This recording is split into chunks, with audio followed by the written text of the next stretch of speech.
Why are stories so important? And how can you become a good storyteller? Have you ever noticed how a story is much more persuasive than numbers and statistics? For example, you can hear about 1,000 people on the other side of the world going through some difficulties, but hearing one story of one little girl who needs your money as a donation is much more persuasive, even though the number of people is much fewer. And I think that shows the power of stories. And in today's episode, I'm talking with Rayhan, a repeated guest on the podcast, someone who I love to chat to. And we are talking all about storytelling and how you can be a good storyteller. It's much more than just improving your English.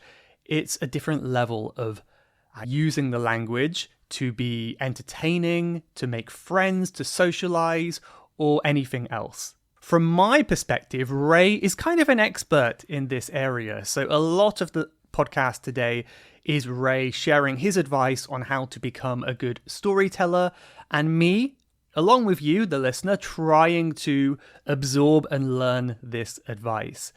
Along the way, you will hear some interesting stories from Ray and me as well. Ray shares a recent medical story that he went through, something quite painful and maybe a little bit disgusting. So if you're eating dinner while listening to this, that's just a warning. Be aware that some of the story might be a little bit disgusting. And also a time when Ray was attacked in Birmingham, in a city before. And at the end of today's episode, we both share a story. I try my best to use what I learned from Ray today, and I share a story about a time I saw something a bit alien. I saw a UFO. And then Ray shares a story about a time he saw a ghost. Both of these are genuine, real stories. So wait until the end to hear what that is all about. Before we get into it, two final things to say. First of all, we cover a lot of information in this episode today. So whether you are a member or just a free listener, I'm going to put a summary of this episode up on the blog post today. So if you go to levelupenglish.school/podcast 368, this is 368. On that page, you will see a summary of the main things and tips that we speak about today. So if you miss anything or you can't hear something, that is a good place to go. And yes, speaking of not hearing something, I think it's also important to mention that Ray is from Scotland, so he has a Scottish accent. Very nice Scottish accent, I'll add.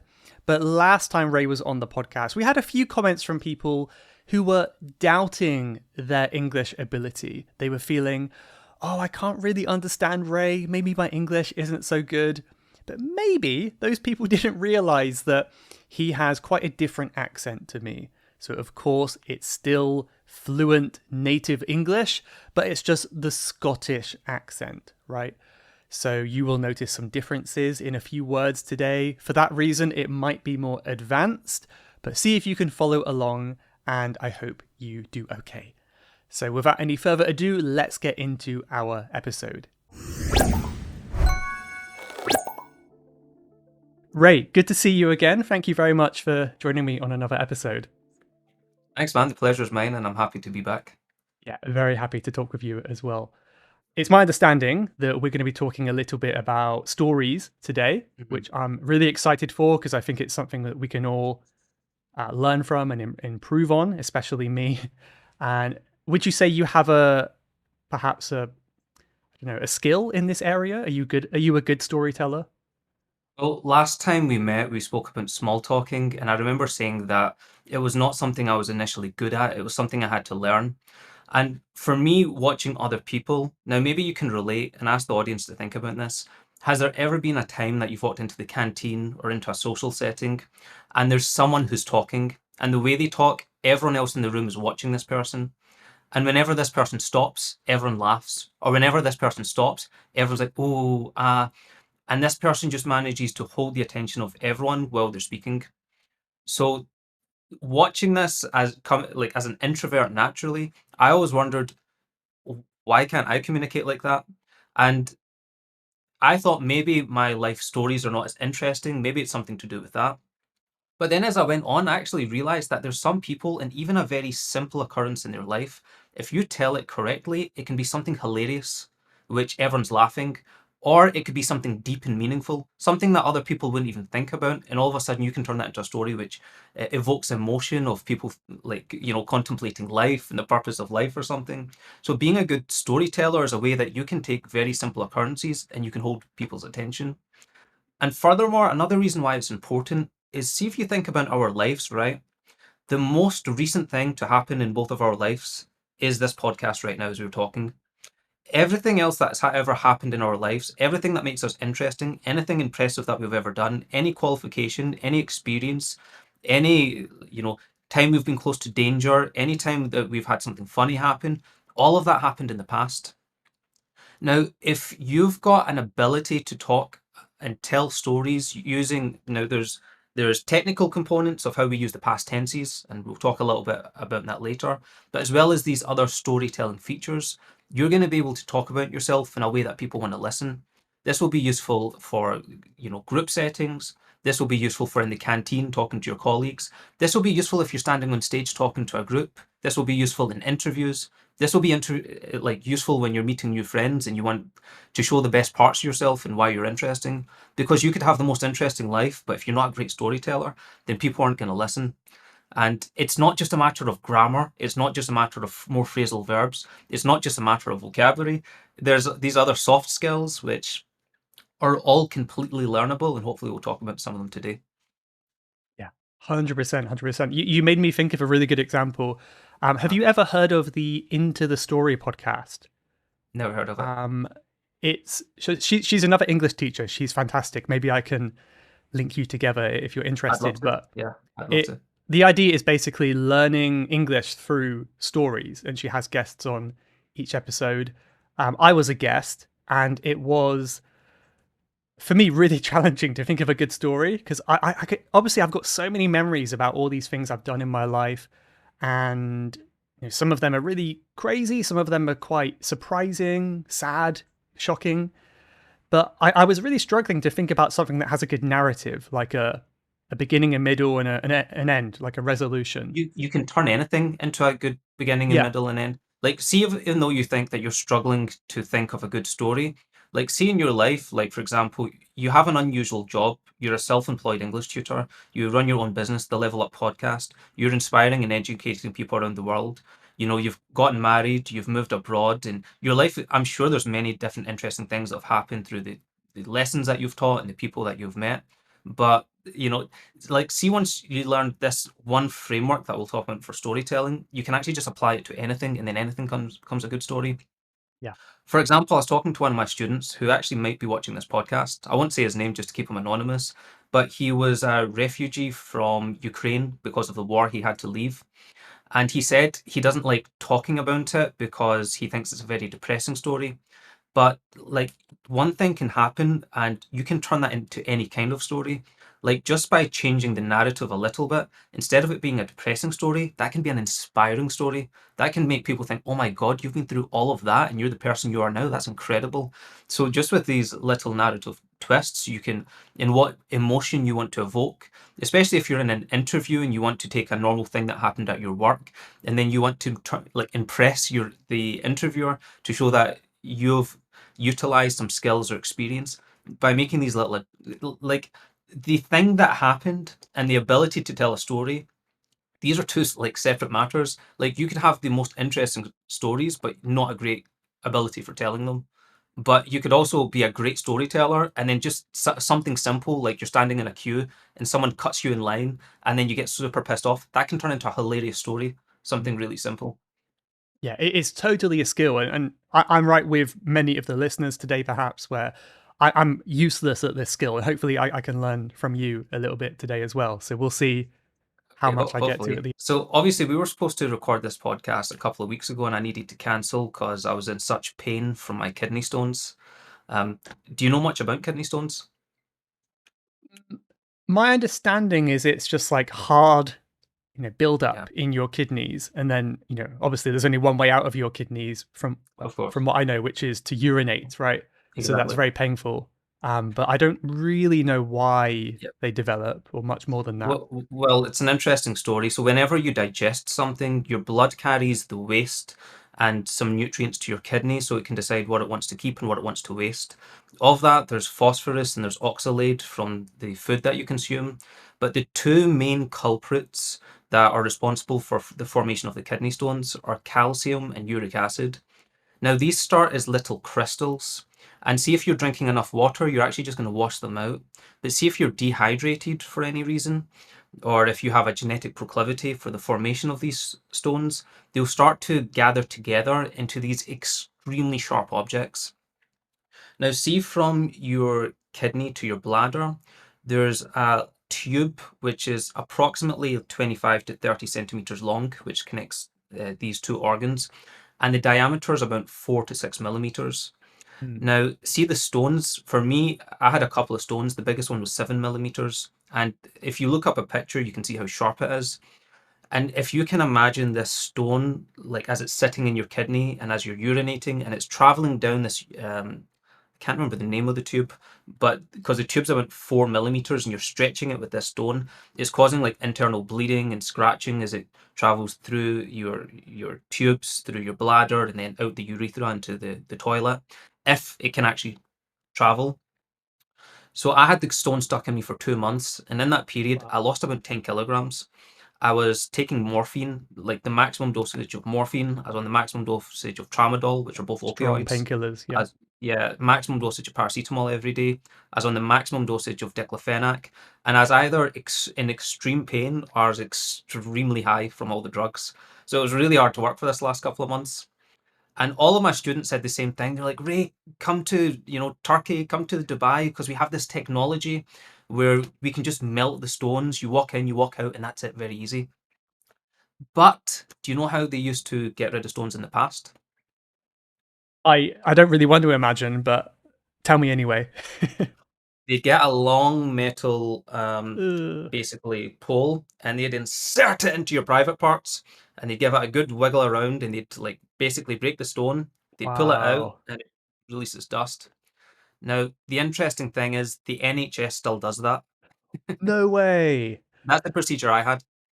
Oh, I'm so sorry to hear that. I didn't know that. So it's actually the second time I've had that surgery. I had it in January and it failed, but my doctor managed to get me an emergency surgery, right? And I go to the hospital and I'm in this place, like waiting for the surgery to start.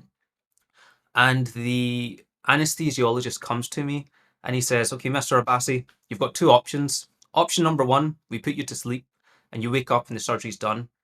Option number two, we paralyze you and you're awake and you get to watch the surgery." Mm. And I thought to myself, what type of crazy person would choose that? But then I thought some more and I thought to myself, I've never seen the inside of an operating room before. I've never experienced what it's like to be paralyzed temporarily, right? I've never taken an epidural. I've never been awake during a surgery. And I thought that sounds like an interesting new experience. So I said to him, you know what? Let's try the second option. Takes me into, I don't know if you've ever had a surgery, right? But before you go into the operating room, there's this little um, room where you get the anesthetic. Now, the first time I went, I put my hand on my chest and they just injected the anesthetic into my hand and I fell asleep. So I go in again and I've got my hand on my chest like this. And they say, "Mr. Abbasi, can you sit up?" I'm like, "Oh, okay, sit up." They say, "Mr. Abbasi, can you take your legs off of the bed and turn?" I was like, all right, okay. And they say, "Now, Mr. Abbasi, can you bend over?" And I was like, "Why?" And he said, "Well, we need to inject you." I was like, "Can't you just inject me here?" He said, "No, we're going to inject you into your spine." And I was like, "Are you serious?" Now, I was wearing this heart monitor on my finger, and my resting heart rate is like 70, right? So you can hear it beep, beep, beep. Now they've told me that they're going to inject me into my spine. It's like beep, beep, beep, beep, right? And this anesthesiologist is in front of me, and there's two behind me, and I know the two behind me are getting the needle ready. And I keep trying to turn around behind me and see what's going on. And she says, "Mr. Abbasi, Mr. Abbasi, bend over." And I was like, "Oh my God, oh my God." and I can see in the reflection of the screen in front of me, I can see them preparing the needle. And they're doing that thing with the needle where they get out the oxygen bubbles, where they go, psst. See the needle, bro? It was like this big. Mm. It was a big needle. So anyway, they give me the injection, and I collapse. Right, my whole body just I can't feel it anymore. It was such a strange experience to be like totally numb like that. And I said to the anesthesiologist, I said, what percentage of people decide to be awake, and what percentage of people want to go to sleep? And I'll ask you, what do you think the percentage is? I mean, like you said, it kind of sounds insane. Like, why would you pick that? So I would say like 99% would go to sleep. That's a very good and a very accurate. I thought it would be like 60-40 or 70-30. I was wrong. You know what the anesthesiologist said to me? He said, to be honest, I've been doing this job for years and I do this type of surgery multiple times every day. He says, you're only the second person ever to Wow. request to be awake. I And I wonder was why like, they give people the option. why did you give me the option? Yeah. And then you see, when I said to him, why did you give me the option? You know what he does to me? Funny guy. He puts his head down next to my foot and he says, oh, I'm sorry. Why don't you kick me in the face? I'm paralyzed. But with all of my might, with my leg, I'm like, but it didn't work. I couldn't kick him in the face. So I'm waiting until I see that guy. If this guy's watching that podcast, he needs to remember what he did to me. Anyway, they take me into the room where they're going to do the operation, right? And they need to move me from one bed onto the other. Now, I need to say this. There's no feeling which is more demasculating than having 8 people basically like looking at you like you're an object while you're paralyzed and they're going to perform a procedure on your private parts. So it's quite a strange feeling, right? Now, as I'm lying there on the operating table, I can look to the right of me, I can look to the left of me, but if I look down, there's basically a sheet which is stopping me from seeing the surgery. Now, see on the left hand side, there's this young anesthesiologist assistant who's like 22, 23 years old or something. Now, if I turn to my left, I can see her. Now, if she turns to her right, she can see my face. If she looks down to the left, she can watch the surgery happening.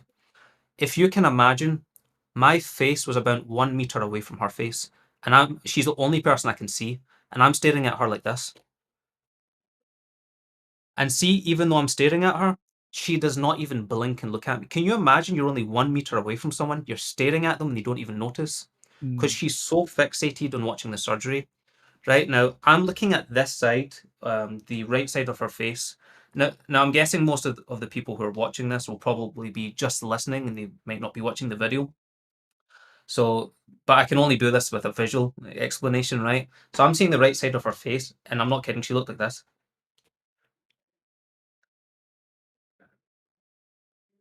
She's making all of these facial expressions. She looks like Would you she's describe that? Like, is that like grimace or like a like cringy kind of? well, to put it bluntly, like she was brown. She had brown skin, and like every minute that passed, she's getting lighter and lighter and lighter until she was pure Caucasian. She lost all of her color. She looked like she was gonna pass out. She she did not look happy. So you can imagine what I'm feeling. I'm thinking, what are they doing to me, right? At the end of the surgery, the surgeon comes to me and says, "Congratulations, Mr. Abbasi, we removed the stones." And I said, "Can I see?" And he says, "Oh, you can't see the stones. It's turned to dust. It's gone." And I'm like, "That's not what I want to see. I want to see what you did to me, right?" Because I saw that girl's face. So anyway, they take me back to the room, and there's basically they left a stent inside me. That means that there's a string coming out of my private area. There's a long string coming out of it, and the doctor comes in and he says, "Okay, Mr. Abbasi, tomorrow we're going to remove it." And I said, "This time, I definitely want to be asleep. I'm not doing that awake, right? Please." And he said, "Oh, Mr. Abbasi, everyone's awake for this." And I said, "Okay, so when are we going downstairs for the surgery?" He said, "Oh, we're not going downstairs. We'll just do the surgery here in this room." And I was like, "Oh, so is a surgeon going to come to my room or some special machine?" He said, "No, a nurse is going to do it. She'll just come in, grab the string, and poink, and pull it out of you." So see, every time this doctor talks, you can imagine my confidence is just going whack, whack, whack. It's just getting worse and worse every time this guy talks. So I'm having the worst anxiety of my life thinking of someone pulling this out of me. Anyway, my legs are still paralyzed. I've got like maybe like 60% of the strength in them. And I've managed to drag myself to the bathroom and I tried pulling it out myself. It was one of the worst pains. It was so nerve-wracking. I couldn't do it. Yeah. So I go back to my room and I'm like so much anxiety as I'm waiting for this nurse to come. The next day, the nurse comes in, right? And she's a bit older. She's well into her 60s, mid 60s. She has this assistant with her, and she comes in the room. I'm not kidding like this. Mr. Abbasi, you know what time it is. And I'm thinking, is she like some evil villain? It seems like she's actually enjoying this, right? So she comes in and she's got this again, an assistant watching who's like probably 22, 23 years old. And I'm sitting basically in the pregnancy position, my legs up like this with the blanket on, right? Again, not a very like very demasculating You're very feeling. dignified, yeah. Yeah, very undignified position, right? She then sits down and she's about to open up my blanket so she can do it. And I'm like, wait. Let's just talk a little bit first. Hi, how you doing? You okay? Just talk me through what you're gonna do. I said to her, how painful was it? In a scale of 1 to 10, what's the pain?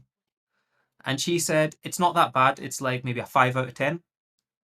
I was like, 5 out of 10? 5 out of 10 is pretty bad, right? What's 10? Is 10 dying? Is 10 being shot or stabbed? Or like, what's it? Five's pretty high. And she says to me, oh, I'm exaggerating. Maybe it's a 4 or a 3, something like that. Anyway, the young assistant's at the back of the room. So I stop looking at this woman and my eyes go to the assistant at the back of the room. And I said, is she lying to me? Is this going to hurt?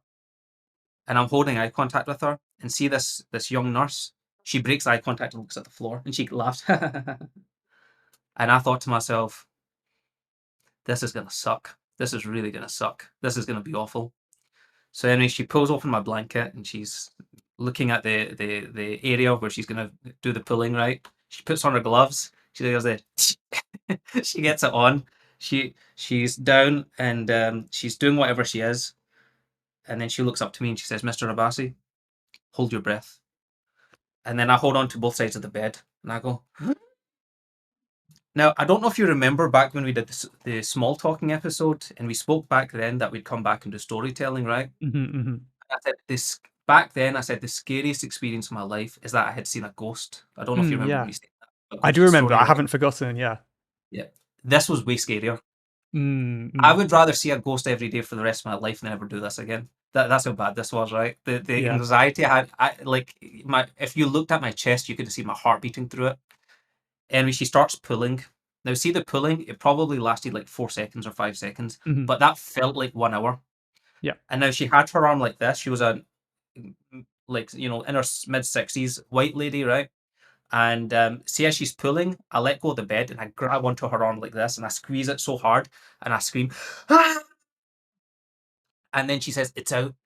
And I let go of her arm and I see where I held onto her arm. You can see a red mark on her arm from where I squeezed her. And I said, I'm so sorry.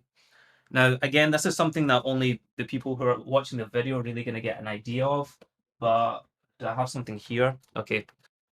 What she pulled out of me, it was about this long. Mm.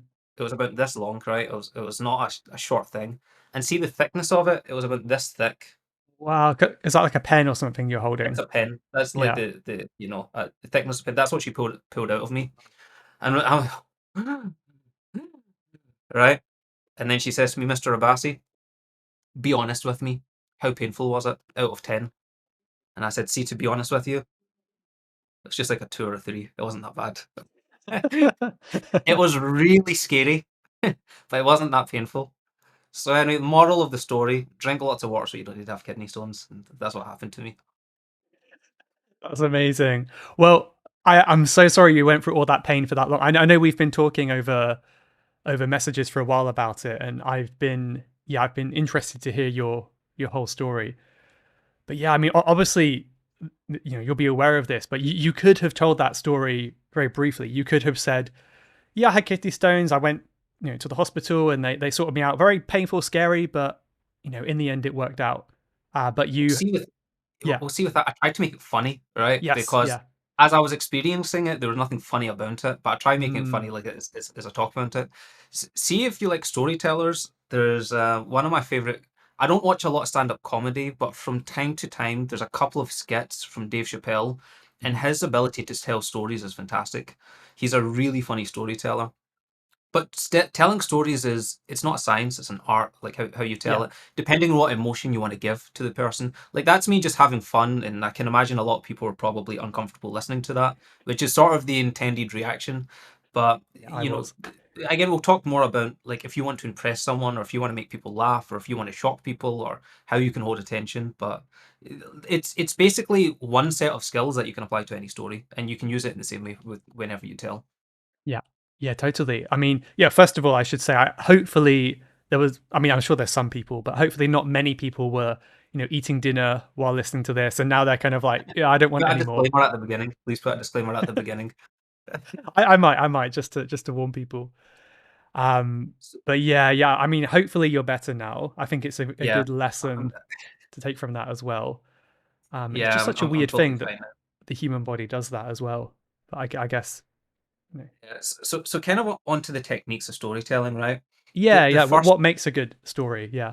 yeah, exactly. So the first thing that I would say before the story even begins is building relevance to the story. Hmm.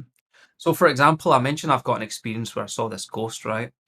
And imagine I come home and, my family or my wife or chilling with their friends and stuff. Imagine I go into the room with them and they're talking about work, they're talking about families, they're talking about hobbies. Imagine I walk into there and I say, guys, I've seen a ghost. Guys, I had a kidney stone operation. No one, it's going to feel weird because it's so irrelevant. It's like, oh, okay. Even if it's an interesting story, it's just like the irrelevance of it is going to make people, it's going to feel totally out of place. Yeah. For example, do you remember before Donald Trump became president, there was an assassination attempt on him? When that assassination attempt happened, there was nothing on the news except from stories about that assassination attempt. Mhm. Who was the shooter? Why did they want to shoot him? Where was the shooter stationed? How did Trump survive? Was it staged? Was it not? Any story you could think to tell about that thing which was on the news, like it would immediately get attention. But imagine that was released today. Imagine today, and the 12th of March 2026, a story came out which said something like, new information about the shooter. But next, who cares? Mm, Like it's such an old story. yeah, So old so see news. before yeah, so before you tell a story, you want it to be relevant. One more detail, and I might be over explaining here, but I just mention this because it's so important. Do you know the superhero movie? It's called Black Panther. Yeah, I've heard of it. Haven't seen it. Yeah, so I watched it one time. It was okay. I can't really remember what happened, but I wouldn't say it's the fourth best movie of all time. And it actually was the fourth highest grossing movie of all time at one point. Can you believe it? Wow. I Yeah. no, I would have no idea. Wow.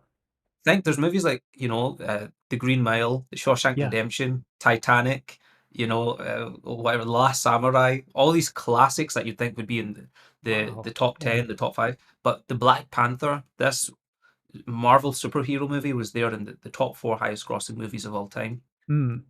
Now, see the time when that was released, I can't remember what it coincided with, but it was either like the killing of George Floyd Yeah, or maybe. some other, like, it was other, I don't know, like Black History Month or something. I can't Or remember what it Black was. Lives Matter, maybe something like Black that. Lives Matter or Yeah. something like that, right? But basically, that was already a hot topic. Then this movie came out and it rose to the top of the noise. Like, my degree was in marketing, right? So, see, the idea of good marketing is what are people already talking about? And how do you make your product or service, how do you put it in the center of that so it gets picked up by everything? Like right now, for example, people are talking about the increasing likelihood of there being a war with Iran or the Epstein files. That's the stuff people are talking about just now. So before you tell a story, it needs to be relevant. Now, there's two ways that you can do this, right? There's the natural method and there's the guided method.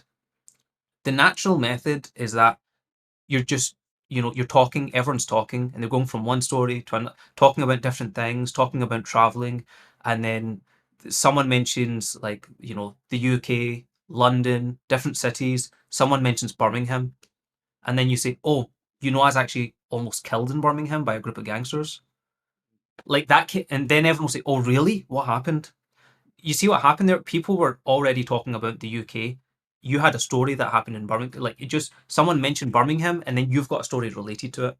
You know, so it just and now you've got everyone's attention.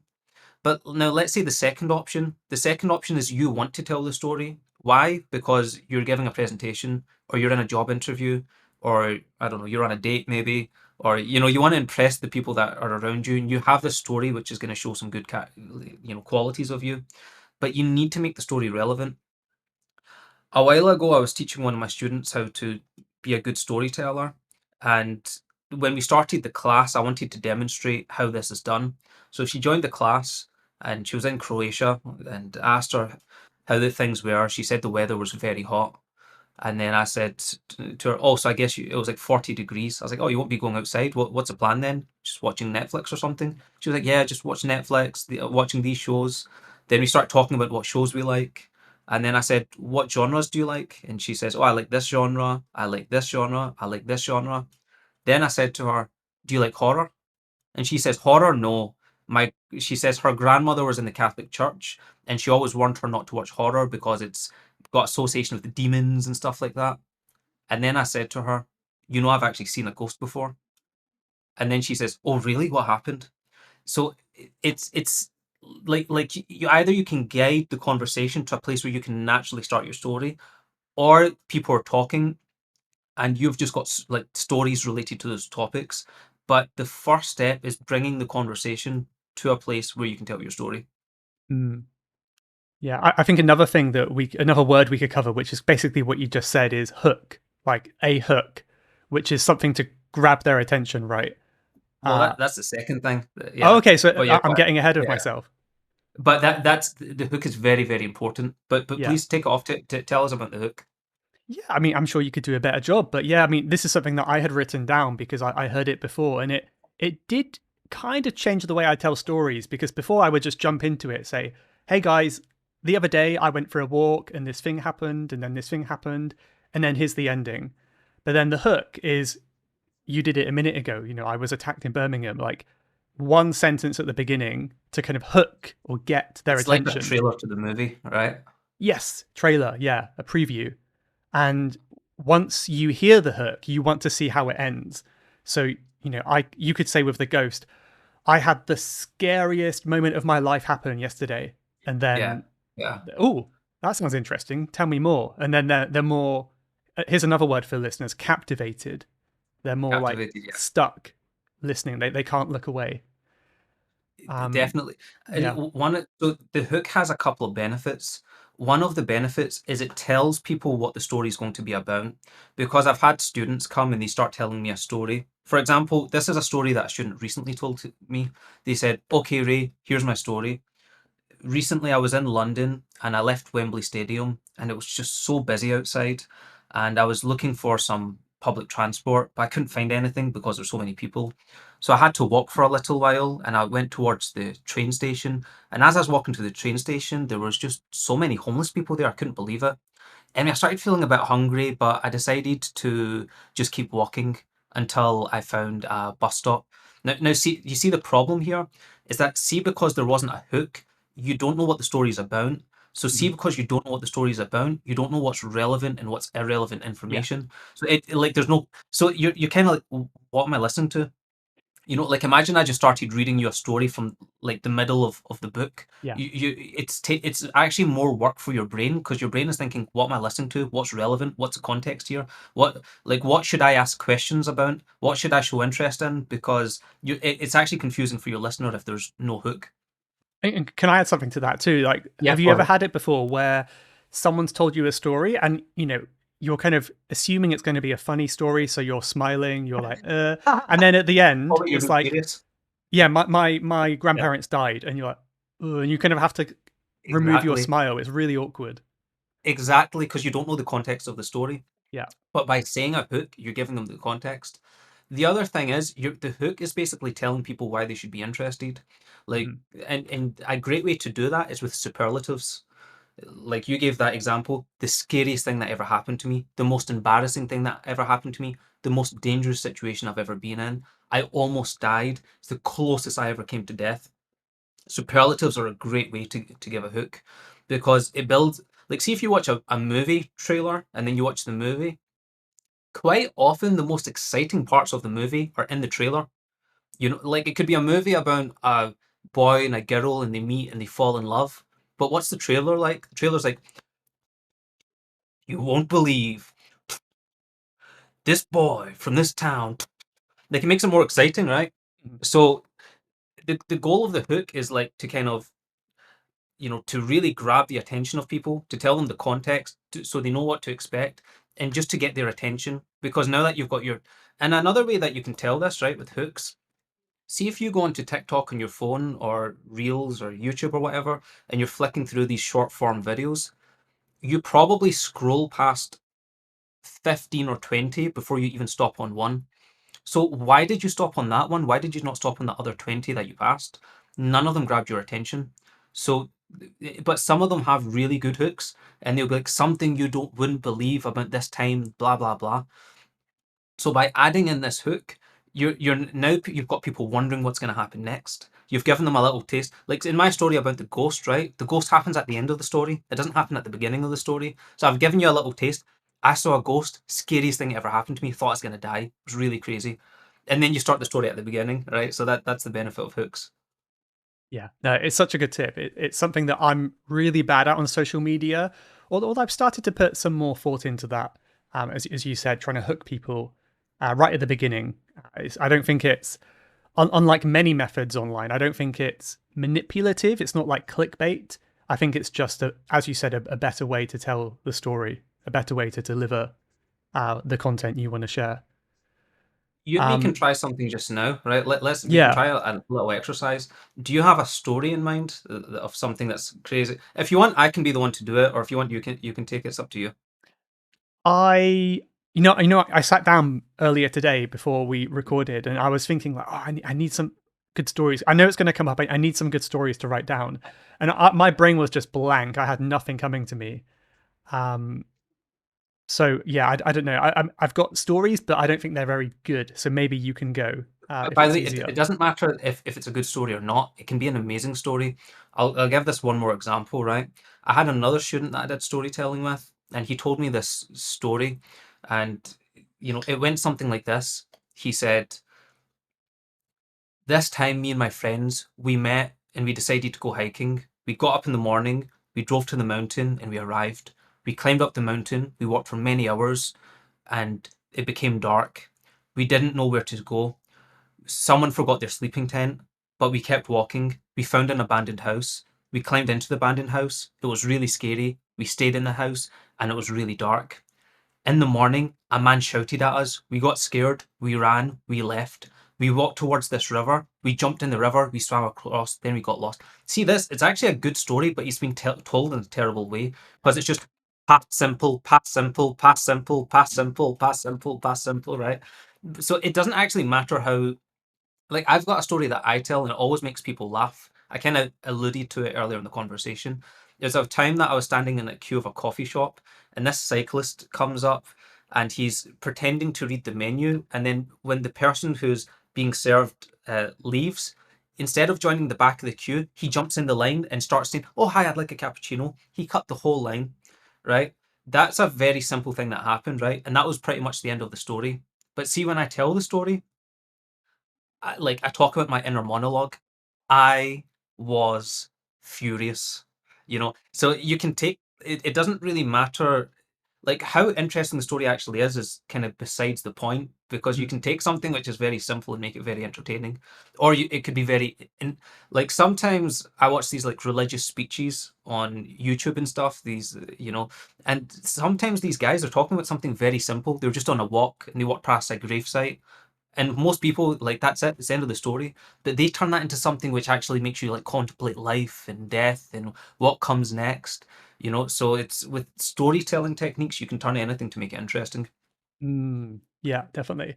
I mean, maybe what we can do today is we can keep talking a bit more about some ideas, and Hmm. then at the end, before we say goodbye, you can tell your ghost story, and I can try my best to use what I've learned from you today, and I can tell Okay, my sounds story. good. If you remember, last time I mentioned I saw a UFO, Oh so I really? I can try to tell that at the end as well. But Okay, I'd love. By the way, you should put this little segment at the beginning of this podcast episode. Yes. We're talking about UFO and ghost stories, and then we don't actually talk about it till the end of the podcast. Yeah, let's do that. Yeah, I'll do That's a that. podcast I would listen to. Okay, I will make a little intro at the beginning and Yeah, say yeah, that. great, Yeah. great. Um. So, Yeah. Go ahead. where were we? Let's try a little run through, right? Because we've spoken about building relevance and we've spoken about Hmm. hooks. So Oh, before we roots, even get into hooks. storytelling, let's just do a little role play. I'll start like I'll do it as if I'm the storyteller, and if you want, if you feel confident, you can try one where you're the storyteller and you do it, right? So, in this instance, I'm gonna want to tell you a story, but I want to guide the conversation in that way. So let's just start. Let's just imagine that we're not on a podcast, we're not recording or anything. We're just sitting at a coffee shop, and I'll say to you, "Hey, Michael. So do you like to travel much? Yeah, I love to travel. I try to do it all the time. Oh yeah. What's some of your favorite places you've been to? Um, Probably, one of my favorites, of course, is Thailand, where I am Mhm. now. Um, yeah. How about you? I actually, so I love Asia. I've been to a couple of places there. But I love traveling in the UK. I think the UK has so much to Mm. offer. I think it's such a beautiful place. Like, if you're taking the train from London to Scotland and you get to see the whole West Coast or the whole East Coast of the United Kingdom, I think it's incredible. Something I haven't done, but it's on my bucket list. I'd love to spend more time going up north. Yeah. Do you have a favorite city in the UK? Favorite city? Favorite or least favorite? Well, I like most cities I've been to. Like people complain about them, like, oh, Coventry's horrible, this place is horrible. But most cities I've been to, I really like. I mean, I think London is one that, of course, stands out because it's so different, it's so big, so much to do. But many people will say that's not really the UK. It's like a different kind of Yeah. thing, isn't it? A lot of people say London's quite dangerous. Have you ever noticed London to be dangerous?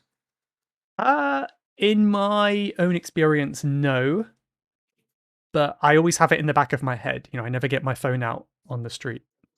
Oh yeah, yeah, yeah. I actually have a story where I was in Birmingham and a guy tried to steal my phone, and then it basically ended with a group of gangsters chasing me with knives. I thought I was going to die that day. What happened? Tell me more. Okay, that's it, basically, right? So that was just like a kind of example of I wanted to tell you that story, and I guided this conversation in a direction until I could kind of naturally tell it. Uh, Um, it would have been easier if I said Birmingham, right? I can't even remember. I think I even said London in it as well. But see, London's also got a reputation for being a bit dangerous, right? Yeah, so you made that So link. Yeah. so I can still make the link. Yeah, either way. Yeah, yeah. I think I made it harder for you as well because in the back of my mind, I was thinking about, oh, what other good story can I tell later as well? That's my worry today. If you like, we can move forward onto other techniques. But if Yeah, you want, let's you do can that. try. We can. Okay. All right then. Cool. So the Well, next thing I'll mention. Yeah. Go can I ahead. can I mention one because this is a lingering thought I have from your previous point. So you were Yeah. mentioning you said past tense. The whole story was in past tense before, Yeah. and this might be one that you've spoken about as well before. This is varying the tenses. And I think a Yeah. lot of learners might be surprised at this, but we often use present tense to talk Yeah. about That's right. past stories, right? Because it makes it That's right. feel more, what would you say? Like it's, Like in the moment. yeah, you're in the moment. So it's like, you might set the scene with past tense, this happened Yeah. 2 weeks ago. Yeah. I'm feeling scared. I'm Yeah. running, Exactly. kind of Yeah. present Yeah. continuous, maybe. Totally correct. Totally 100 million% correct. See, like tenses are kind of a pain in the ass. I don't really teach a lot of like I have experience with A0, A1, and B1, but to be honest, I'm most comfortable with B2 Hmm. upwards, C1 Hmm. and C2, because see when you're dealing with the lower level learners, you actually have to lie to them, like because you say, oh, past simple, it's subject and then verb two, and this is for the past. yes, this is for the past. But that's a lie, because you know when you get to conditionals later on, or you get to wishes later on, or when you're going to start using the past form to talk about the present and hypotheticals, and you're going to start using the present simple and the present continuous to talk about future events. And then later on, when you get to B2 and C1, you start using like the future simple and future continuous to make predictions about the present moment. So it's like when you get to that point, you teach them something, then like a couple of months or a year later, you need to be like, surprise, I actually lied. You can actually use it this way as well. And you're like, oh Yeah. my God, this learning English is terrible. But like, how do we use it for storytelling, right? So the way we typically learn it in grammar books is it doesn't really help you become a great storyteller, right? And I'll give you a few examples. Like, let's say past simple, past simple, past simple, past simple. How does that benefit a story? If we use past simple, past simple, past simple, past simple, that's basically moving the narrative forward. I woke up, got dressed, had my breakfast, and went to work. Started my shift, worked all day long, and then I finished. I came home, had a shower, and went to bed. Past simple, past simple, past simple just moves it forward. But the problem is, learners will try telling the whole story with past simple. Like that example with that student who his story climbing the mountain, Mm. and you feel like you're being rushed through the story because it's going so. It's just this and then this and then this and then this and then this. So it's. I mean, another problem is that, see, when you go from like A0 to, like, let's say late B1 or B2 or whatever. Like, when do you learn conditionals? Conditionals is like late B1 or something, B1, B2, something like that, right? Yeah, it depends on So, the conditional, but yeah. yeah, let's say the first or whatever. So when this is the first time, to my knowledge, that a student is exposed to like complex sentences that have the Mhm. if clause and the result clause. Because before that, when you're learning all of the tenses, past simple, past continuous, even the hard ones like perfect and perfect continuous, it's very much like I have eaten, I have been eating, I will have been eating. But now you're at like late B1, B2 level, and now you're starting to learn these more complicated sentence structures, and that carries over more into as you get to like C1 and C2 level, using subordinators and linking words and multiple dependent clauses and combining multiple independent clauses. But now, so the problem is, even like quite high level students are telling their stories with just past simple, past simple, past simple, past simple, past simple, and you don't know where the story starts and where it stops or what's going on. Especially if there's no hook, then you just don't know what you're listening to. Mhm. But then you've got past continuous, past continuous, past continuous, past continuous. So the difference for the learners is when you say past simple, past simple, past simple, past simple, it's chronological. But see, when you go past continuous, past continuous, past continuous, you're actually layering the story. So for example, I came home.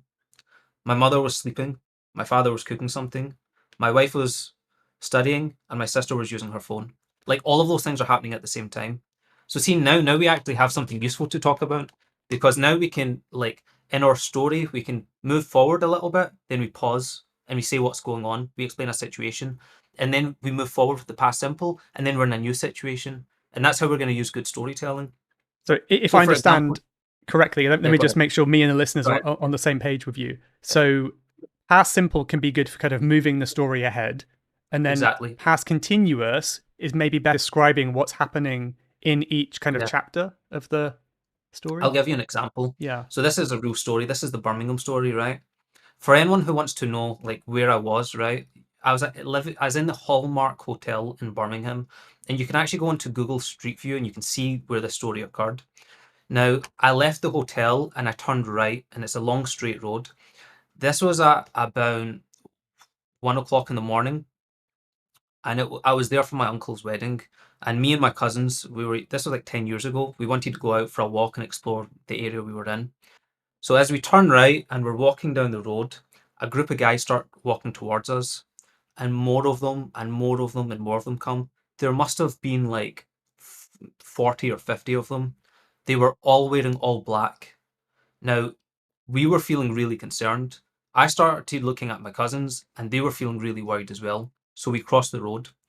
After we crossed the road, we start walking down, and then one of them walked onto our side of the road, and he asked us, "Do you guys know what the time is?"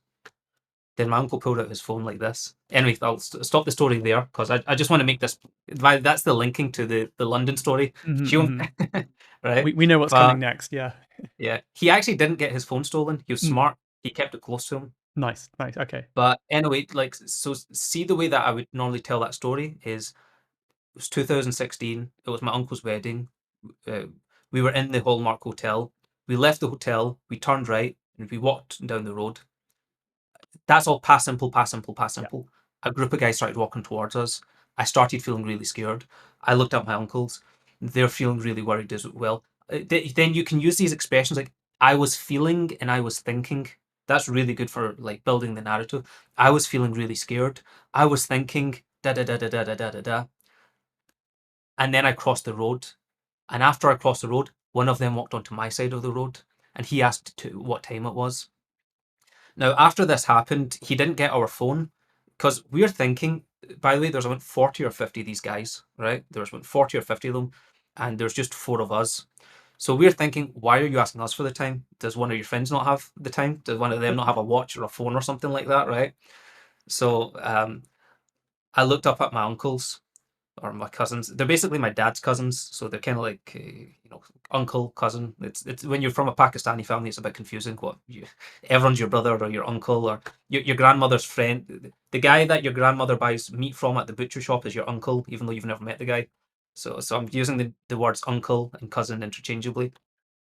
But my cousins or uncles, whatever you want to call them, they were looking left and right and left and right. My heart was pounding in my chest. I was feeling really scared.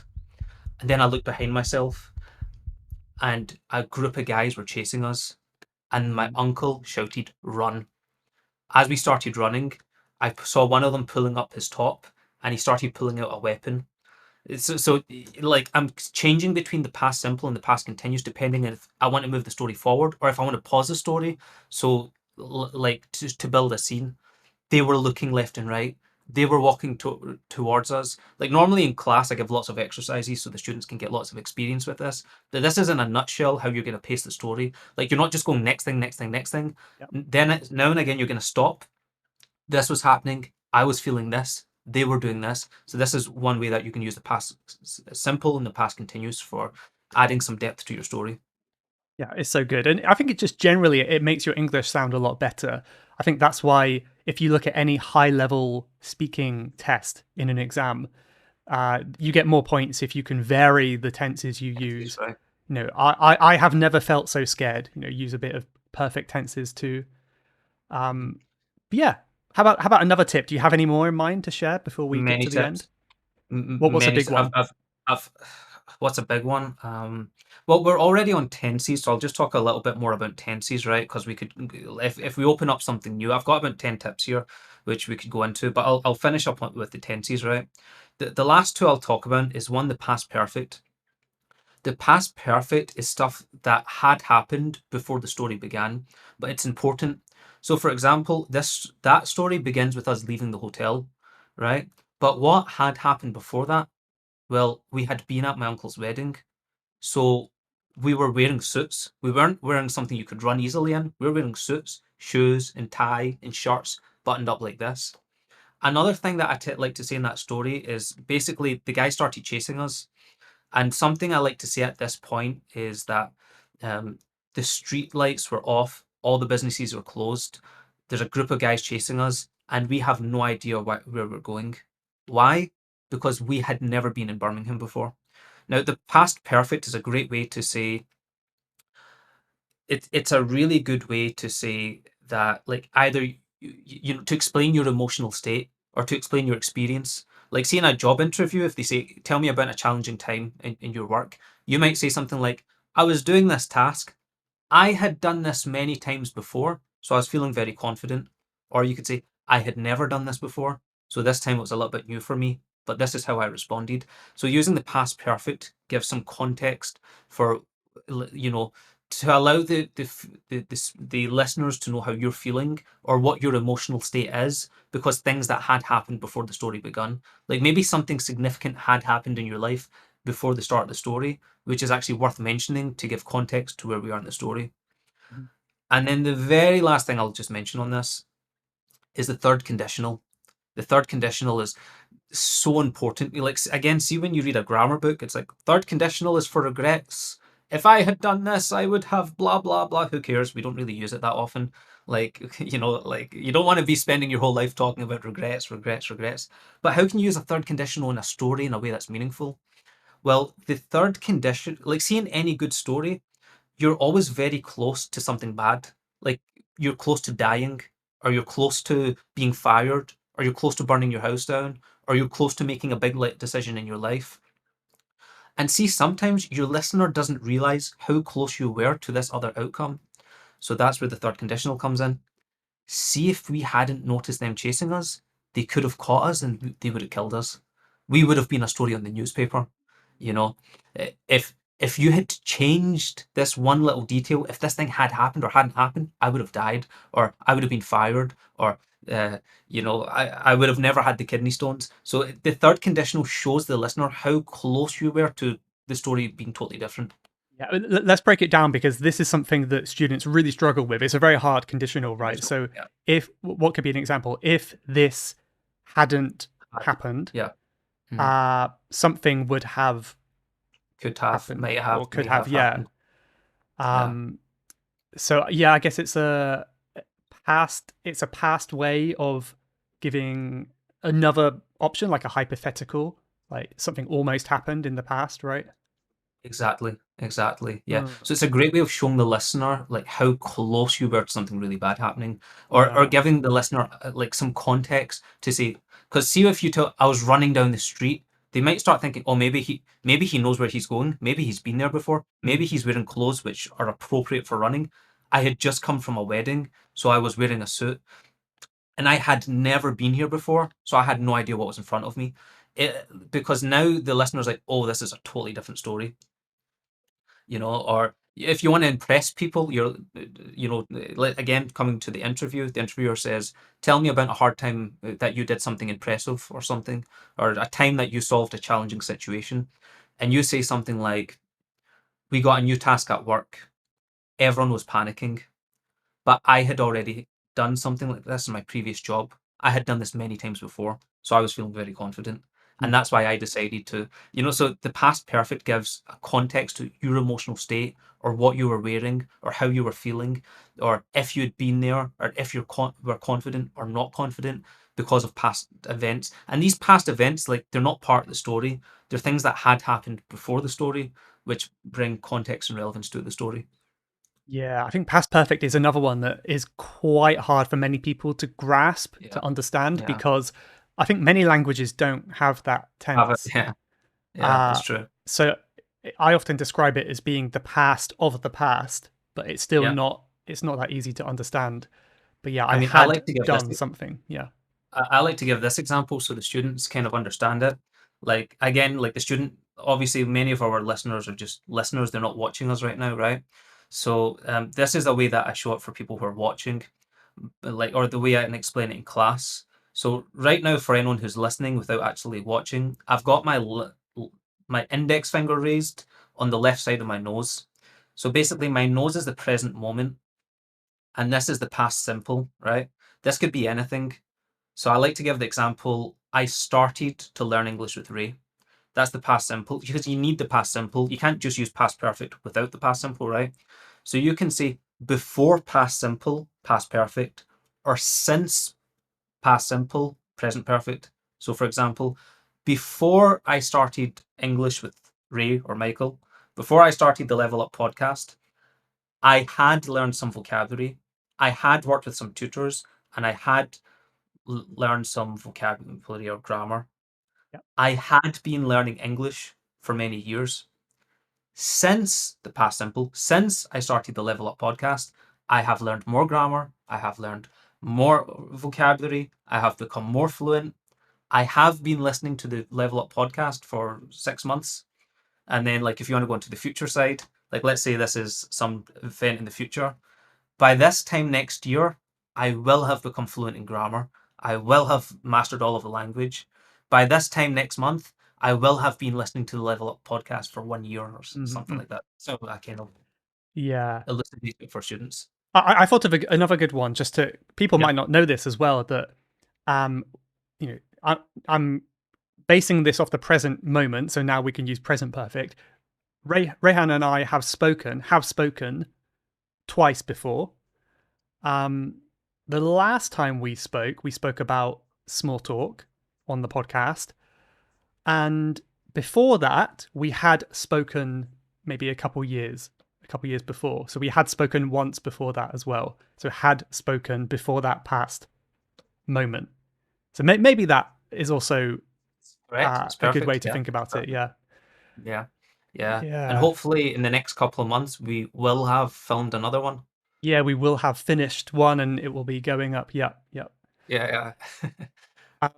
Yeah, Yeah, I this think stuff another. doesn't so it's always a little bit tough. But with enough, see with the learning journey, what a lot of students don't get is they think I learn it, so why am I not fluent with it? Right. But it's not like that with anything. It's like step one is just understanding how it works in your brain. You understand on the timeline, where does this thing belong? If you're learning to play a musical instrument, if you're learning to play golf, if you're learning a language, it's the same. You need to learn the thing. Step two is like controlled practice. This is the practice that you do in the grammar books and stuff, where it's like you're building the correct sentences and getting faster at constructing the correct sentences and knowing it's this subject, so it's this auxiliary verb. And then you've got like fluent practice where it's like you do prompts with a teacher. Mhm. The teacher says, let's say for third conditional, I failed the exam because I didn't study. And the student responds with, if I had studied, I would have passed the exam. And then after having like learning it, controlled practice, and then fluent practice, then you're fluent with that part. But students just they read something or they watch a video and they think, oh, why am I not fluent yet? Yeah, 100%. And that's what I was thinking too. Is I'm kind of thinking about my own story that I'm going to tell, and I think everything we've mentioned today, it might be too much for me to remember in one story. So it's also, doing a little bit at a time. Maybe if you do want to practice these tips today to improve your storytelling, pick one thing like a hook to focus on, and then the next time you can pick something else. But yeah, I mean, with that in mind, should we get to our two final stories now? Yeah, of course. Sounds good. So should I go first? Yeah, please go ahead. I'll I start. feel like I've been talking too much. No, no. I mean, Your listeners are gonna get sick of my voice. you They're are gonna be the. like, I hate that Scottish accent. I think we should have mentioned you're Scottish too, because the last time I had people feeling a little bit disheartened, like, oh, it's really hard to understand, and I don't think they knew you were Scottish. They just thought that English wasn't Yeah, very good. And like, no, I mean, Scottish can be hard even for a yeah, that's native right. English speaker from England. By the way, just something real funny quickly, right? Mhm. Some of my students come to me and they say, and you probably hear this from students all the time, that they come and they say, I've got a job and I'm in meetings and I don't understand what my colleagues are saying. Very common problem. Mm. I, as a native English speaker, have had the same problem with Scottish people.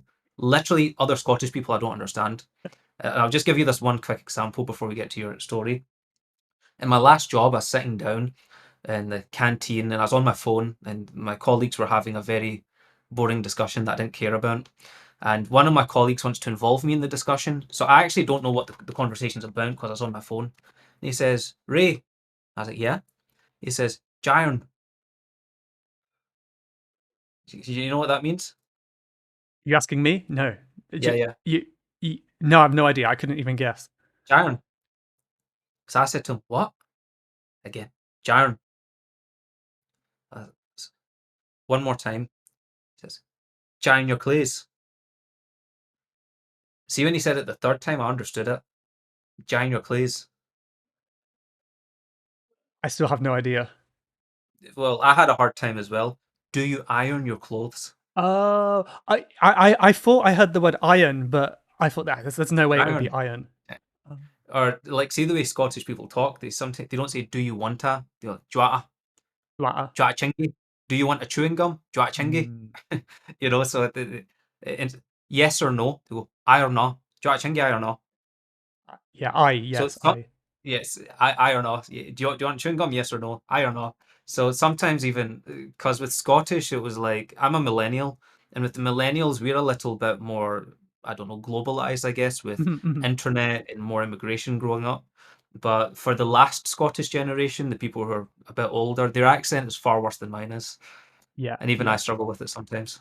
Yeah, I think also context is important. Like when you said that word to me, there was no context. There's So no like context. Yeah, yeah. it could have been anything. Yeah. But is it not funny? Students say like, "I want to be able to understand all slang and all accents, so I can easily talk to people. How do I do it?" And I'm like, "I have no idea. But if you find out, please tell me, because Yes. even Yeah. I don't understand." Yeah, Yeah. But I mean, practice. Maybe it doesn't make perfect, but it does make you better. So if yeah, you do definitely. find Ray or my accent challenging, yeah, just keep listening. It will Probably get my better. accent. Depends what you're used to. Yeah. But okay. Well, let me tell my story before I forget everything you said. Okay. So I might speak a bit slowly because I need to think about how to make it into a better story. Because, like with some things you said, it was a very brief moment. But okay, let me think. All the pressure's on now. Okay, Take your time. so I had the most. You were going to say something? I can stop. Well, I was going to say, if you want, we can try working it into a conversation, and you guide the conversation towards it, or you can just start. If it's up to you, whatever's more comfortable for you. I'll go with it, and you can interrupt if you see I'm struggling. Let's I do won't that. interrupt. Go ahead. If I've got feedback, I might mention at the end. But I Okay, think it'll okay, be fine. It'll be fine. I know it'll be fine. okay. Remember your Go ahead. tips. So, a few years ago, the most awe-inspiring thing happened to me. I was perhaps about 15, and I was actually on a little camp with my church group at the time. We were camping in a field out under the stars, and I had a habit that I kind of like to do. This was after all of my friends went to bed, they were sleeping. I liked to stay up a bit later, poke my head out of the tent, and gaze, watch the night sky. And I would see all these amazing things. I would see comets, shooting stars, satellites going across the sky, and it really did spark an interest in astronomy for me at a young age. And over the days of this camp, it was a week-long camp. I probably spent quite a few hours doing this over the whole week. But there was one thing that really stood out to me, and that was one night I was gazing at the stars. It was a clear sky, no clouds, beautiful bright stars. We were in the countryside, so there was no light pollution. And I saw something that I'll never forget. And this was a light, which at first I thought was a star. But as I was watching it more closely, it started to move. So then I thought, oh, okay, maybe this is a satellite or something like that, because it was moving quite slowly. And then it very, very suddenly changed direction, about 90 degrees, suddenly just changed, like zipped across. And, with that, I had the hairs on the back of my neck stand up. I felt, oh, this is weird. Something weird's going on here. Um, and in an instant, it zigzagged, a little zigzag across the sky, like it zipped to the right, zipped to the left. And within just a few seconds, it shot off as if it were a shooting star and disappeared into the night sky. Now, to this day, I have no idea what that was, but it's something I'll never forget. And it's something that um, perhaps opened my mind to the possibility of alien life or at least mysteries that we don't know the answer to. And that's about as far as I can go with this story, I suppose. But I did Close were you to this thing? say again. How close were you to this UFO? That's a good point that I missed. It was impossible to tell because um, it looked just like a star, as I said. So it looked like it was really far away. Mhm. It didn't appear like it was in the atmosphere. See, by the way, I've never seen a UFO, right? But I have friends who swear on their lives that they've seen a UFO. There was four of them in the car. I know all four of these guys, and when they told this story, everyone thought they were lying, and they've all been interrogated individually, but they all swear on their lives of the same story. And see the way they described it, it was the exact same way that you described No it. way. They said it was it. At first, they thought it was a helicopter, but there was no sound. Yeah. But then it started moving in a way that helicopters couldn't, from left to right, forwards to back, and then all of a sudden it went from being in the distance to being right in front of them, and like the speed it could start and then stop was, they said it was like terrifying, and they Yeah. all kind of evaded the scene. I Yeah. wish I could have been there and seen it, but I mean that I think I don't know when drones were invented, but this was like these were the days before like people could buy drones. That see wasn't this even story on my that I'm mind talking. then. Hmm. Yeah, this was also like way before drones. It's the same like your story. Like you said, you were a kid in church Yeah. group or whatever. This story also was probably early 2000s or something. Hmm. It was moving at just such a quick speed. I've never seen anything move. And I think maybe I could have included this in my story. What was most kind of scary about it in some way or unsettling is not how quickly it moved, but how quickly it turned. I think even modern drones cannot do this because it went this way and then suddenly, really quickly, turned 90 degrees that way. And I've never seen anything like change direction that suddenly. So that's what made me feel it was really, you know, unusual. But yeah, I'm also open that I'm not saying it's definitely aliens because of course it could be some top secret military thing or I mean there are many possibilities, but you know, Where was this? What yeah. what country were you in? Was it in the UK? This was in the UK in Cornwall. In Cornwall, yeah. The story that I heard was in an area called Newton, no, not Newton Mearns. It was in an area called Eaglesham in Glasgow, which is Okay. also like a very hilly, mountainous kind of area. So I don't know if the government back in those early 2000 days were testing something, or maybe it's something from out of this world. I mean, I can't say because I wasn't part of that story. I didn't get to see it, but yeah, I wish I could. Yeah. But by the way, see, in regards to your storytelling skills, I thought it was fine. I thought you did a really good job. Okay, There's good. only one piece of feedback that I would give you, right? Yeah, please. See your hook. You said it was the most awe-inspiring thing you'd ever seen. See for your hook, I would not be afraid to just say it was an alien UFO. Hmm. Hmm.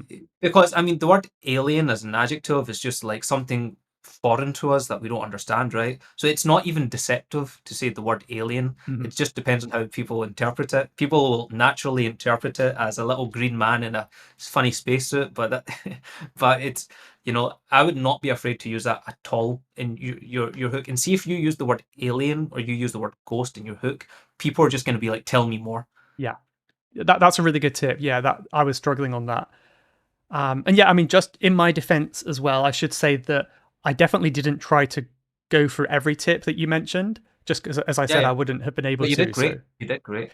okay. See, a lot of students I've noticed they actually like because we need to, you use most awe-inspiring, like because it's quite common to use a superlative, like the most awe-inspiring, the most crazy, the most angry, the Mm, most amazing, the scariest, whatever, and or the most impressive thing. And see when like people use these like superlatives, especially introverts, they feel shy and they kind of look down. Oh, it's the most amazing thing that I've ever done. But don't be afraid to say it was the most incredible thing that ever happened to me, and like look your audience in the eye. I saw an alien or I saw a ghost or something, because that's really gonna like grab people into to because like see the thing about confidence, right? Confidence is all about energy. yeah. It's outward energy. The opposite of confidence is self-consciousness. Self-consciousness is when the focus is on ourselves. When we're thinking, how is this going to sound? People aren't going to like it. Is my sentence correct? Am I using the right words? The energy is now going inward. But see, for great storytelling, for confidence, for small talking, like all of this is just communication skills. I'm not speaking specifically to you because you did great, but just for, like I'm kind of speaking to myself because these are the problems I had when I was younger. Mhm. That I would go into a small talking or a storytelling thing thinking this is the next line, this is the next line, and I would feel shy. And but the attention was really on myself. I wasn't saying it perfectly. But see, when I stopped that and I was just like, I have something important to say, and I'm just focusing on you and making sure you understand it. I noticed there's a huge elevation in my ability to like small talk and to meet people and to be more present and to give more attention and to tell better stories. That's a good tip too. I'll keep that in mind for the future too. Um, Maybe if you don't mind, I'm really curious to hear more about your ghost story. I've been waiting for But weeks now to hear it. So, yeah, would you be okay, happy cool. to So share? so this was the scariest thing that ever happened to me. I'd say the scariest things that have ever happened to me were the thing in Birmingham with all the gangsters chasing me. That was quite bad. The ghost story, and most recently the having the stent pulled out and being awake through the operation. These are probably three of my worst stories of my life, right? And I'm telling all my worst stories today, right?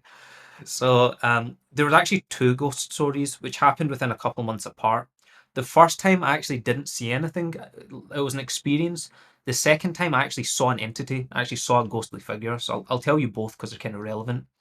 So the first time I woke up in the middle of the night and it was totally dark outside. And I like to just emphasize that I was definitely awake because, see, the first couple of times I told the story, people would say to me, like, oh, maybe you were sleeping. But I emphasized, no, I was definitely awake. Like, I had just woken up, but, like, it was totally dark, but, like, I wasn't asleep. And I start looking around my room, and it feels a little cold in my room. Then I feel my blanket move, and I look down, and I feel my blanket on my chest suddenly, like, jerk. And then all of a sudden I fall into this kind of paralysis, like I freeze, and then the blanket on my chest starts dragging down my chest very slowly, inch by inch, and it feels as if there's someone at my feet pulling my blanket down. And I'm like, I go through this thing called sleep paralysis, right? And I'm totally frozen still. My heart rate must have been about 120, 130, and I'm hyperventilating like and this must have lasted for about 10 seconds. And then finally it stopped. As soon as it stopped, I got up and I looked at my feet and there was nothing there. And my heart rate still going fast. Then it started to slow down. And I thought, what the hell was that? But I didn't say it was a ghost. I just thought to myself, like, I couldn't even describe it. And to this day, I still can't describe it. I felt my blanket jerk and I felt it pull down my chest. And I was frozen. But then I got up, I looked down, and there was nothing there. That was the first experience. And I didn't tell anyone. Then maybe like 6 months later, the next one happens. This next one, I actually saw something. Same situation. I wake up from my bed in the middle of the night. I start looking around my room. And then I look over here in the corner. This is where the door is, over in this corner. Now, see in movies, what color are ghosts normally? Yeah, normally white. White, right? Like it's like a white sort of figure, right? This was completely black. Not the Mm. like not a black person. I mean like it was like a shadow. But see, for example, like shadows are two-dimensional, right? Like you and me are three-dimensional. Obviously, you know that. I'm just kind of explaining this for the listeners who might not be familiar with these terms 2D and 3D. Like we human beings are in three-dimensional space, but a shadow on a wall is just like it's 2D. It's like a picture. This ghost was in 3D space. It was like, it was in the room, and it's like this black thing. And when I see it, it's the same thing again. My body freezes, and I'm like, this thing starts getting closer and closer and closer to me. And then it takes its hand and it starts coming around my neck like this. And just before it touches me, it disappears. And I was so scared I fell out of the bed. And I was like, what the hell was that? Anyway, I didn't tell anyone for quite a while because I didn't know if I was going like this happened to me in 2019, 2020. So 2020, I was 25 years old. Now, just to show you real quick, now this is kind of for the benefit of anyone who is watching, not so much the people who are listening, but I just want to show you a picture on my phone. So I spoke to one of my students about this, and he said, what you saw was a sleep paralysis demon. And I was like, Mm. what's that? And he said, this is a type of entity in some cultures, like the kind of more modern science. The way science explains it in modernity is to say that it's a hallucination. My question is, how can they say it's a hallucination? Just because, like, I've been alive for 30 years. This has only ever happened 2 times in my life. So I don't know how you could conduct a scientific experiment on this to be measuring people's brain or measuring what's in the room. I don't know how you could do that because it's so random. In a lifespan of 30 years, it's two completely isolated incidents. But so, to my knowledge, I don't know how there could be any sufficient scientific testing on this. But science will tell you it's a hallucination. But then in other cultures and religions, they might say it was a demon or a jinn or something like this. Now, just for anyone who's actually watching the podcast through the video, something like this. Wow. Very big, shadowy figure, glowing Yeah. eyes, I can see. Yeah. So, like, see if you just go on Google later for anyone and type up sleep paralysis demon, you'll see these kind of figures, something like this, you know. Yeah. It's like it was like there was a strange entity in the room. I remember the room going cold. I remember my heart racing. I couldn't move. I could move at the beginning because I remember looking around my room. The movement stopped when I saw this thing, whatever it was. And then that was like 2020. It's now 2026. It's been 6 years, and I've never seen anything again since. Hmm. And Hmm. yeah, that was my ghost story. But by the Wow. way, next time if you want, see my ghost story. It's actually nothing in compared to my wife's ghost stories. My wife has the scariest ghost stories that'll make your skin crawl. Way scarier than mine. If you No like, I'll tell way. you that one next time. Yeah, that would be good for next time. Well, I mean, I can give you a great compliment that you gave me goosebumps when you told it. Like all of the hairs on my arm stood up. So I think that's a good sign. Yeah. Thanks, man. Thanks. I'm glad you enjoyed it. And bro, I love doing these podcasts. I'm just so grateful that you invite me on and you talk to me. I love doing stuff like this. So anytime you or your guests want to listen to me talk rubbish, I'm more than happy to come on and whatever 2 cents I know, I'm more than happy to talk about it. Yeah, I mean this one's been really educational for me as well. So I'll have to remember the things you spoke about. Yeah, I think just if I mean first of all, if any listeners made it to this point, let us know because this is a particularly long episode, but hopefully you've enjoyed it if you've made it this far. And yeah, I guess the next thing to say would be if people want to know or to learn more about how to tell a good story, I think you have somewhere to send people that they might learn more. Yeah, I'll share the link with you, and if you don't mind, you can maybe put it in the bottom of the video. I've Mm, recently opened up a school. School is a platform that allows educators to host communities where they have students and courses. So I've got a school where you can come in, and there's 6 courses. There's how to pass job interviews, which is one I'm really proud of.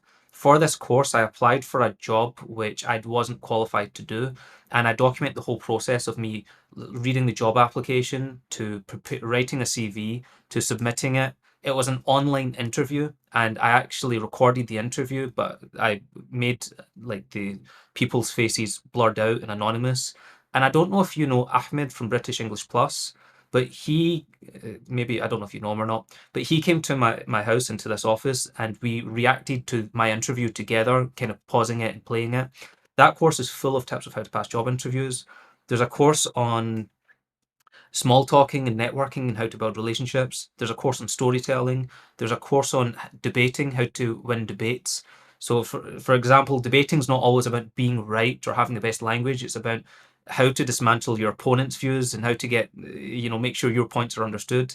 And there is a course on how to be funny in English, and this was actually recorded with a professional stand-up comedian. mm. The school comes with weekly live sessions with me and other learners where we practice these techniques together, and students get access to all the courses. So if anyone's interested in being a part of that community, I'd love to have anyone who's interested. Yeah, that sounds amazing. That sounds really good. So I'll definitely put a link to that, as you said, and maybe on the screen here as well for anyone watching. But yeah, thank you. I mean, another thing we could ask the listeners to comment if they want to is if they believe, first of all, if they believe in UFOs or ghosts, Ghosts and and even better, if they have any stories of their own to share, that would be really cool. I wonder if anyone can relate to our stories today.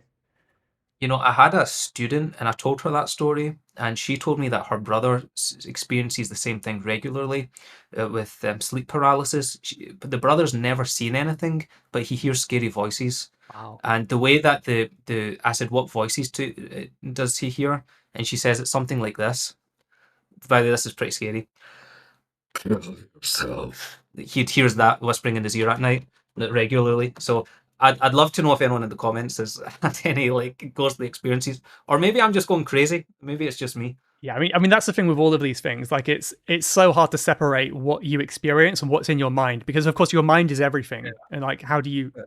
separate them? But yeah, it's a really interesting topic. But I mean, just to avoid going on for hours on this, because I know we could, maybe we should kind of force an Our ending here. podcasts are quite long. We always do quite long ones. I know normally you do shorter ones, but whenever it's you and me, I think I talk too much. I need to stop. Well, next time we could do maybe a debating one, and that can be a fun one That'd be to fun. Yeah. ramble about. But yeah, well, Yeah. thank you so much. It's been super fun. I really hope everyone's enjoyed it as well. And yeah, let's do it again. Yeah. Love to. You have been listening to the Level Up English podcast.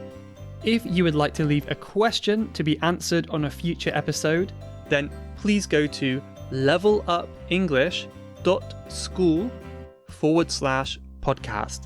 That's levelupenglish.school/podcast. And I'll answer your question on a future episode. Thanks for listening.